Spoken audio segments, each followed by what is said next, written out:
Morning student, welcome back with the next topic. Initially तो अभी हमने सिर्फ अल्टरनेटिंग करंट को समझने की कोशिश की है एंड साथ में आपको ये भी पता होना चाहिए how it is different from the direct current. Direct current के केस में current always flows through the circuit in one direction, वहां पर डायरेक्शन चेंज नहीं होता। मैग्नीट्यूड चेंज हो सकता है। दो तरह के डायरेक्ट करंट है, एक तो direct current variable direct current यानी जहां करंट का मैग्नीट्यूड वैरी हो रहा है लेकिन डायरेक्शन सेम है। एक होता है स्टडी करंट। स्टडी करंट का मतलब वहां उस करंट का मैग्नीट्यूड भी कांस्टेंट है और डायरेक्शन भी वो उस एक ही पर्टिकुलर डायरेक्शन में वो मूव कर रहा है। तो ये अगला इंपॉर्टेंट टॉपिक है, वो है एवरेज और mean value of the alternating current. इसका मीनिंग क्या है, पहले उस चीज को समझिए। एवरेज और mean value of alternating current, current का मतलब होता है फ्लो ऑफ चार्ज।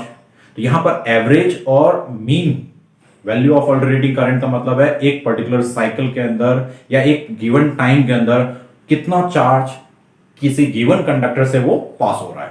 तो इसके एक्सप्रेशन को डिराइव करने के लिए, वैसे ये हमारे सीबीएसई सिलेबस में नहीं है लेकिन जस्ट एक रेफरेंस के पॉइंट ऑफ व्यू से हम इसको डिस्कस कर लेते हैं। तो we know that alternating current is given by I not sine of omega t. Okay, अब अल्टरनेटिंग करंट को हम इस रिलेशन से रिप्रेजेंट कर रहे हैं। अब यहां पर मीन करंट और एवरेज करंट ऑफ एसी, इसका क्या मीनिंग है उस चीज को समझने के लिए मैं यहां पर डायग्राम ड्रॉ कर रहा हूं। अब आप ध्यान देना कि ये एक एक्सटर्नल सर्किट है which is connected to AC source, जो कि किससे कनेक्टेड है, एसी सोर्स से कनेक्टेड है। तो करंट जो इसके थ्रू होगी वो कैसी होगी, अल्टरनेटिंग करंट। ओके, अब आप ध्यान दें कि इस केस में एक गिवन टाइम में this source will pass certain amount of charge through the given component. यानी ये जो एसी सोर्स है इस कंपोनेंट से एक कुछ चार्ज पास करेगा एक गिवन टाइम में। अब इसका मीन वैल्यू का क्या मतलब है वो आप ध्यान दें। मीन वैल्यू के केस में हम अल्टरनेटिंग करंट के मीन वैल्यू को कैलकुलेट करने के लिए हम टाइम जो लेते हैं वो t/2 लेते हैं। t/2 टाइम लेने के पीछे क्या रीजन है, क्योंकि अब आप ध्यान देना कि हाफ टाइम के अंदर चार्ज फ्लो करेगा फ्रॉम ए टू बी और नेक्स्ट हाफ साइकिल के अंदर करंट फ्लो करेगी, चार्ज फ्लो करेगा फ्रॉम बी टू ए। तो एक कंप्लीट साइकिल अगर हम लेते हैं उस केस में हम बात करेंगे कि क्यों चार्ज फर्स्ट हाफ साइकिल में पास हुआ, नेक्स्ट हाफ साइकिल में फिर वापस आ गया, तो net amount of charge which get pass through the component became equal to 0।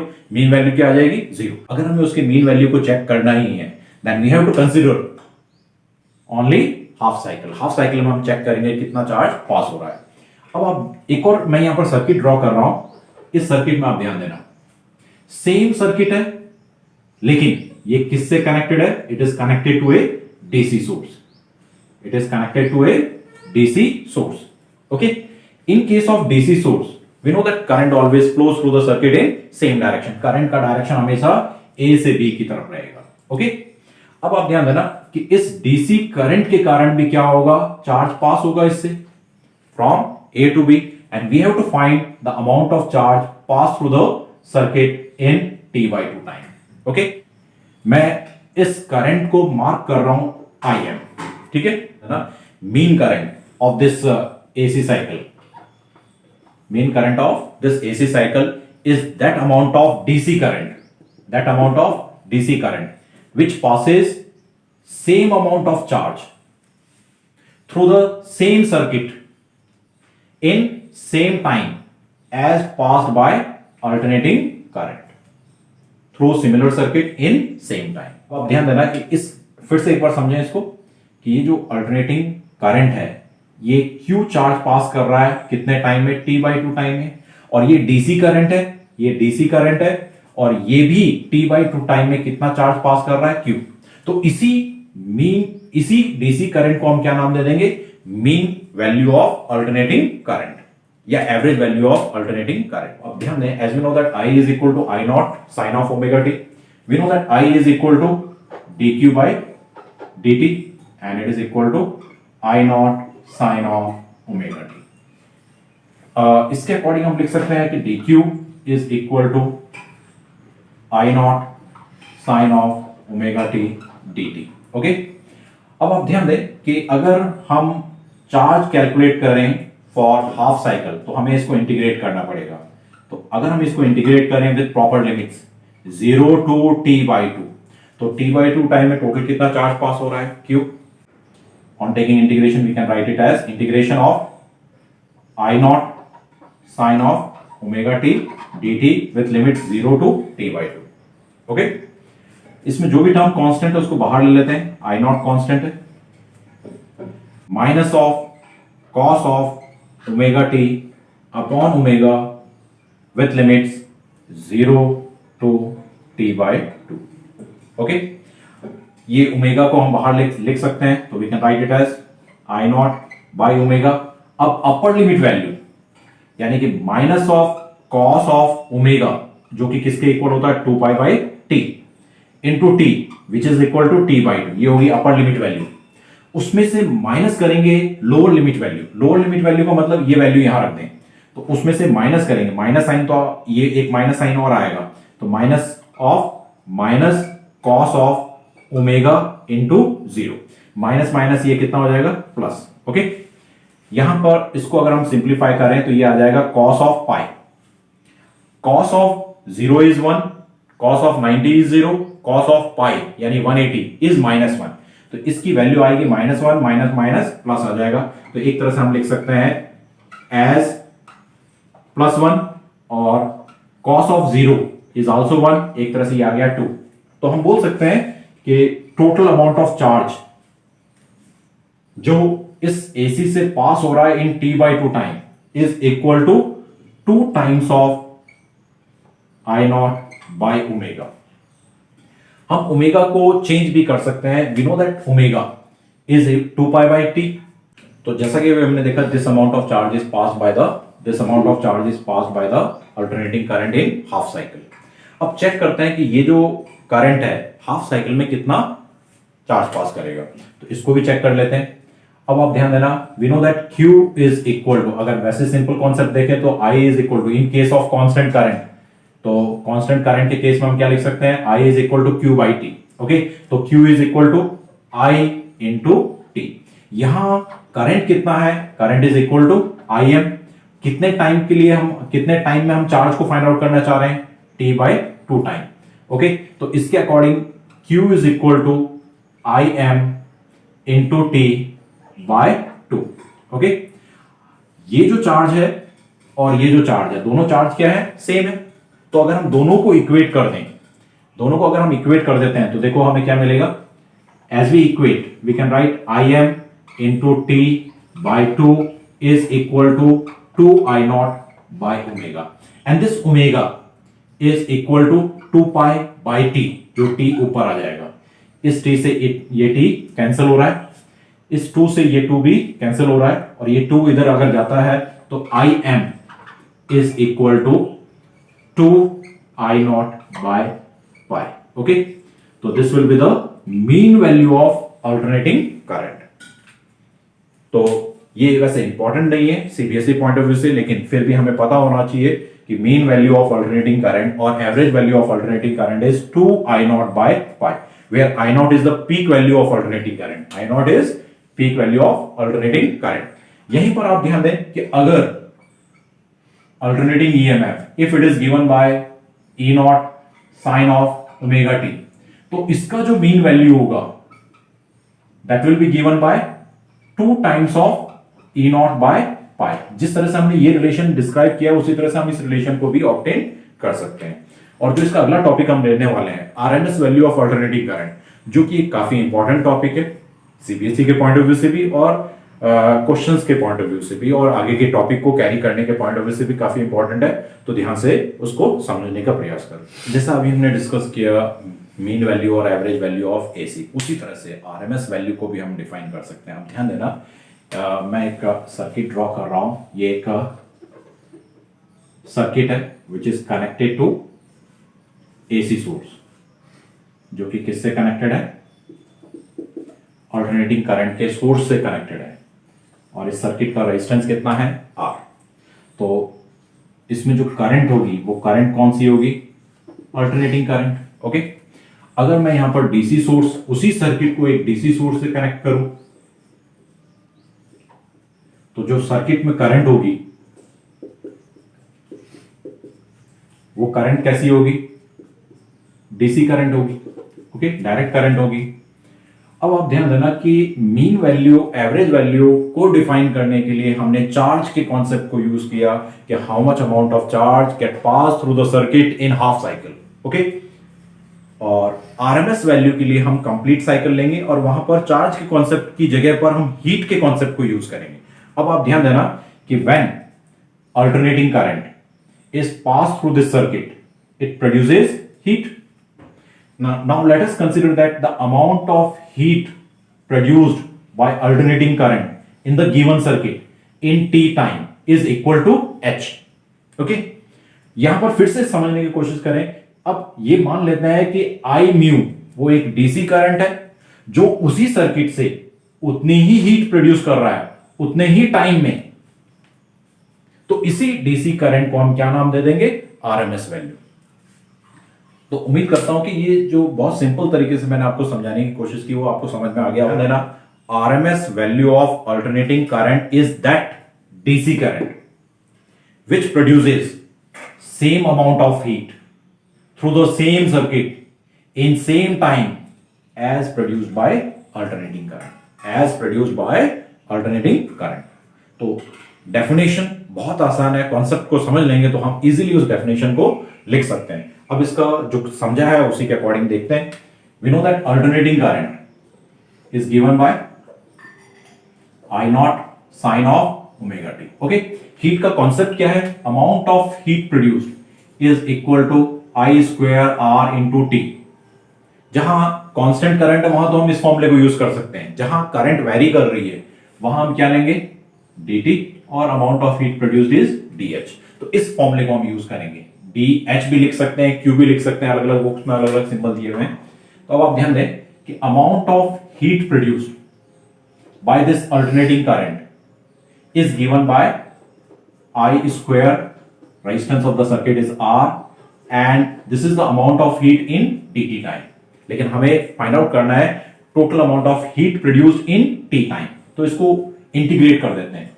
तो अब अगर इसको इंटीग्रेट करें तो हमें क्या मिल जाएगा, h and integration of i square. और i स्क्वायर है किसके इक्वल, ये i किसके इक्वल है, I not sine of omega t. तो i स्क्वायर को हम लिख सकते हैं I not square sine square omega t, और ये r एंड ये dt, ओके। लिमिट्स क्या होगी, क्योंकि हमें कंप्लीट साइकिल में कितनी हीट प्रोड्यूस हो रही है वो फाइंड आउट करना है, तो हमने लिमिट्स यूज की 0 टू t, ओके। इसमें जो भी टर्म्स कांस्टेंट उन सबको बाहर ले लेते हैं। एक तो I not square, peak value of the current, ये कांस्टेंट वैल्यू है। रेजिस्टेंस ऑफ द सर्किट ये भी कांस्टेंट है, तो इसको बाहर ले लेते हैं, I not square r, okay. अब आप ध्यान देना कि integration of sine square omega t dt with limits 0 to t, 0 to t, okay. Maths वाले स्टूडेंट के लिए इस इंटीग्रेशन को सॉल्व करना बहुत आसान है, लेकिन अगर हम क्लास में बायो के जो स्टूडेंट्स हैं उनकी भी बात करें, क्योंकि हमारे लिए फिजिक्स के अंदर कॉन्सेप्ट इंपॉर्टेंट है, हम कॉन्सेप्ट को यूज कर चुके हैं। अब इसको सॉल्व करने का मतलब है it is just a mathematical part, उसके फिजिक्स में कोई भी एक्स्ट्रा मार्क्स नहीं दिए जाते।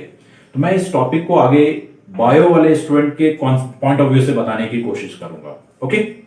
तो इसमें बायो वाले स्टूडेंट के पॉइंट ऑफ व्यू से हमें क्या चीज ध्यान रखना है कि इसका फाइनल रिलेशन क्या है, वहां से 2 स्टेप रिवर्स आकर हम इस रिलेशन को ऑब्टेन कर सकते हैं। अब इसको आप समझे, मैं यहां पर एक दो लाइन छोड़ रहा हूं। अगर हम डीसी करंट की बात करें, ये डीसी करंट है, we know that it will produce heat through the same circuit, okay. Same amount of heat वो प्रोड्यूस कर रहा है through the same circuit in the same time. तो amount of heat produce by, ये तो हो गया amount of heat produce by AC, amount of heat produce by DC, it is equal to I nu square, क्योंकि ये DC current को हमने किससे रिप्रेजेंट किया है, I nu, okay. Resistance of the circuit is R, और time कितना है, time is equal to capital T. Time किसके इक्वल है, कैपिटल टी, ओके। ये दोनों जो हीट होगी वो क्या होगी, इक्वल होगी। अब आप ध्यान देना, इसका जो हमारा फाइनल रिलेशन आता है वो आता है I mu is equal to I not by root 2, ये रिलेशन आता है, ओके। अब हमें इन दोनों को कंपेयर करने से वो रिलेशन आना चाहिए। मैं बायो के स्टूडेंट के हिसाब से बता रहा हूं, क्योंकि उनको इस इंटीग्रेशन को सॉल्व करने में टाइम भी लगेगा और दिक्कत भी आएगी। तो अगर हम इसको स्क्वायर कर लें तो क्या मिल जाएगा, I nu square is equal to I not square by 2। Okay, इसके साथ में आर और टी लिखा हुआ है, तो इधर आर और टी से मल्टीप्लाई कर देते हैं, इधर भी आर और टी से मल्टीप्लाई कर देते हैं। ओके, ये वाला पार्ट तो आ गया हीट प्रोड्यूस बाय डीसी, और ये वाला जो पार्ट होगा that will be equal to heat produce by AC. Okay, अब इस रिलेशन को देखो, हीट प्रोड्यूस बाय एसी, इसमें हमें already I not square R नजर आ रहा है, बचा क्या, टी बाई 2। यानी कि इस इंटीग्रेशन को विथ लिमिट्स अगर हम सॉल्व करेंगे तो हमें क्या मिलेगा, आई नॉट स्क्वायर आर, और इस इंटीग्रेशन की वैल्यू आएगी t by 2। Mark this equation as equation number first and mark this equation as equation number second, क्योंकि दोनों हीट क्या है, सेम है। This heat is produced by AC and this heat is produced by DC. तो दोनों को जैसे ही हम कंपेयर करेंगे तो हमें क्या मिलेगा, I mu square R T is equal to I not square R T by 2। Okay, R T से आर टी कैंसिल हो जाएगा, तो हमारे पास बच रहा है I nu square is equal to I not square by 2। तो it means I nu is equal to I not by root 2। In this way we can obtain expression for RMS value of alternating current. Similarly, जिस तरह से हमने इसके लिए किया है exactly उसी तरह से हम EMF के लिए भी फाइंड आउट कर सकते हैं। तो RMS value of alternating EMF, ये एक्सप्रेशन क्या आएगा, E naught by root 2। Okay, अब एक बार EMF के लिए हम इस टॉपिक को कैसे डिस्कस करेंगे वो भी शॉर्ट में हम यहां पर डिस्कस कर लेते हैं। Suppose we have to find the RMS value of alternating voltage, and suppose alternating voltage is given by A and which is equal to E not sine of omega t. ठीक है, same steps होगी, कोई ज्यादा difference नहीं है, और DC voltage को हम मार्क कर रहे हैं E mu. Concept exactly same है। ध्यान देना कि इस अल्टरनेटिंग ईएमएफ को सर्किट में कनेक्ट करने पर ये जो अल्टरनेटिंग ईएमएफ है या वोल्टेज है, it will produce H amount of heat in T time. और ये जो डीसी वोल्टेज है, it also produces H amount of heat in T time through the same circuit. Okay, तो इसी डीसी वैल्यू को हम क्या नाम देते हैं, आरएमएस वैल्यू। तो क्या डेफिनेशन होगी, RMS value of alternating voltage is that amount of DC voltage which produces same amount of heat through the same circuit in same time as produced by alternating EMF. Okay, तो बहुत simple सा concept है। यहां formula क्या use होगा, we know that H is equal to I square RT, लेकिन यहां current की बात नहीं हो रही है, वोल्टेज की बात हो रही है, तो हम लिखते हैं V square by R into t. Okay, तो यहां पर आप देखें कि amount of heat produced in small time is given by voltage square, voltage का मतलब अल्टरनेटिंग वोल्टेज स्क्वायर, तो E square by R into t t. ये E किसके इक्वल है, E not sine of omega t. तो अगर हमें total amount of heat calculate करनी है इन वन कंप्लीट साइकिल, तो इसको इंटीग्रेट करेंगे on both side, okay, with limits 0 to t। तो ये टोटल हीट तो आ जाएगी H, और इधर within integration we have E square by R. अब E किसके इक्वल है, E not sine omega t, तो स्क्वायर करेंगे तो क्या आएगा, E not square sine square omega t upon R into d t. Okay, अब आप चेक कर सकते हैं कि यहां पर E नॉट स्क्वायर और R जो कि कांस्टेंट है, ये peak value of alternating voltage constant value है, रेजिस्टेंस ऑफ द सर्किट वो भी एक कांस्टेंट है, it can be taken out from the integration sine, and within integration we have sine square omega t dt with limits 0 to t। Again हमें बहुत ज्यादा इसके mathematical part में उलझने की जरूरत नहीं है, या तो आप इसको याद रख लो, या फिर इससे पहले वाले टॉपिक में जैसे मैंने रिवर्स स्टेप्स के थ्रू बताया है, आप उसी के अकॉर्डिंग इसको भी लिख सकते हैं कि इस इंटीग्रेशन की वैल्यू क्या आएगी, t बाई 2। ओके, तो ये तो हो गया amount of heat produced by AC, amount of heat produced by AC voltage. Okay, now let us check the amount of heat produced by, ये तो हो गया AC वोल्टेज के द्वारा, ये हो गया DC वोल्टेज के द्वारा। तो DC वोल्टेज कितना हीट प्रोड्यूस कर रहा है in the given circuit, it will be equal to voltage square divided by resistance multiply by time. कितने टाइम में हमें हीट चेक करनी है? टी टाइम में, तो multiply by t time. Okay, first और सेकेंड इक्वेशन को अगर हम कंपेयर करें तो we can write E nu square by R into T, it is equal to E naught square by R into T by 2। R से R cancel, T से T cancel. एक तरह से हम बोल सकते हैं कि RMS value of alternating voltage it is equal to E naught by √2। इस तरह से अल्टरनेटिंग वोल्टेज के केस में है तो हमें ये स्टेप्स यूज करनी है, और अल्टरनेटिंग करंट का ऑलरेडी हम डिस्कस कर चुके हैं। होप दैट अब आपको दोनों में डिफरेंस समझ में आ गया होगा। mean value is related to the amount of charge passed through the given circuit in given time। Okay, और एसी के केस में हम कंप्लीट साइकिल क्यों नहीं लेते हैं मीन करंट को फाइंड आउट करने के लिए? क्योंकि फर्स्ट हाफ साइकिल में चार्ज पास होगा, नेक्स्ट हाफ साइकिल में फिर से चार्ज अपोजिट डायरेक्शन में मूव करेगा, तो net amount of charge in one complete cycle is 0। तो मीन करंट को निकालने के लिए हम सिर्फ हाफ साइकिल कंसिडर करते हैं। whereas RMS value of alternating current, it is related to the amount of heat produced by that alternating current in the given circuit। okay, अब आप ध्यान देना कि हमने बात की RMS value of current which is equal to I naught by √2, RMS value of voltage which is equal to E naught by √2। okay, हम इन current और वोल्टेज को एपरेंट करंट और वोल्टेज भी बोल सकते हैं। यानी कि अगर हम बात करें किसी एसी सर्किट में करंट कांस्टेंट तो है नहीं। अगर करंट कांस्टेंट नहीं है तो हम उसको कितना डिस्क्राइब करेंगे, वोल्टेज कितना है एसी। जैसे हम घरों की सप्लाई की बात करते हैं ना कि house hold supply is of 230 volt, जो घरों में जो सप्लाई आ रही है वो अल्टरनेटिंग वोल्टेज है, और हम उस वोल्टेज को क्या बोल रहे हैं 230 वोल्ट। अब क्वेश्चन ये उठता है कि अल्टरनेटिंग वोल्टेज तो वेरी कर रहा है, तो ये 230 क्या है? That 230 is the RMS value of the voltage. Okay, तो जो हम लिखते हैं ना कि किसी अप्लायंसेस की, एसी अप्लायंसेस की जो रेटिंग लिखी जाती है वहां पर आरएमएस वैल्यू के अकॉर्डिंग लिखी जाती है। आरएमएस का फुल फॉर्म होता है रूट मीन स्क्वायर वैल्यू। जैसे लेबोरेटरी के अंदर जो अल्टरनेटिंग करंट और अल्टरनेटिंग ईएमएफ को मेजर करने के लिए जो अल्टरनेटिंग अमीटर और वोल्ट मीटर जो हम यूज करते हैं, AC ammeter and AC voltmeter जो हम यूज करते हैं, that AC ammeter and AC voltmeter it measures the RMS value of alternating current and alternating voltage। यानी वो एक कांस्टेंट वैल्यू रिप्रेजेंट करता है। करंट तो एक्चुअली डायरेक्शन चेंज हो रहा है तो निडल फ्लैक्चुएट होगी। हम DC अमीटर से अल्टरनेटिंग करंट को मेजर नहीं कर सकते क्योंकि वहां करंट का डायरेक्शन लगातार चेंज हो रहा है। तो जो AC अमीटर है वो क्या मेजर करता है? That measures the RMS value of alternating current। Okay, thank you।